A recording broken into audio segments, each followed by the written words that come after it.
Welcome to the Leadership Brief. I'm Laura Costain, and this is a space where purpose-driven leaders can find actionable tips to level up your leadership and life. In this issue, I'll share how rediscovering a note from my high school English teacher taught me about how leaders can build their own and their team's confidence. This week, while I was sorting through my memory box, contemplating what I'd saved from a fire, I rediscovered a treasured letter from my freshman year English teacher, Miss Fisher. Her words struck me. Here's what she wrote. The moment you start trusting yourself and the moment you realize just how beautiful, creative, smart, and talented you are, you will blossom. I hope I'm around because it will be very exciting to see what you produce. This note captures a fundamental truth about leadership that I've come to understand. Leaders can paint compelling visions and recognize the potential in their teams, but their impact is ultimately limited by how much their team members believe in themselves, both individually and collectively.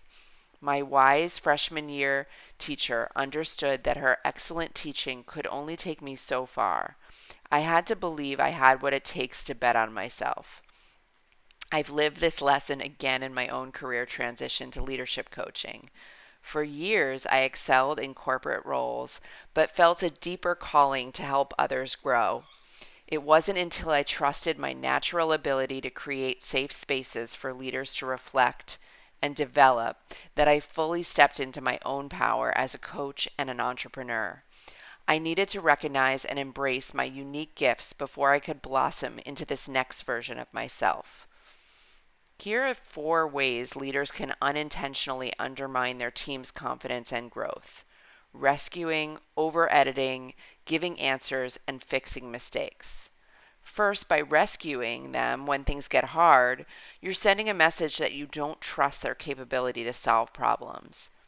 And by over editing or perfecting their work, you're suggesting their output isn't good enough.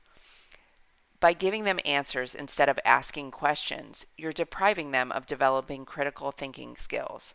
And finally, by fixing their mistakes before they notice, you're robbing them of the valuable learning opportunities that come from noticing their own mistakes. Miss Fisher and I lost touch after I left for college, and despite some searching, I haven't been able to find her to thank her for opening my eyes to creative writing, literature, critical thinking, and lessons from the civil rights era. Reflecting on her wisdom, here are some questions that you can ask yourself.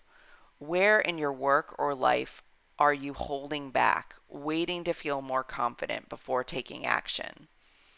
What unique strengths do your team members possess that might be overshadowed by your well-intentioned guidance?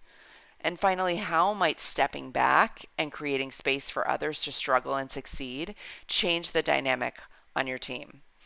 I've learned that the best leaders recognize that building others' confidence often means resisting the urge to demonstrate their own expertise. They know that the key to building exceptional teams is cultivating self-leadership first and foremost.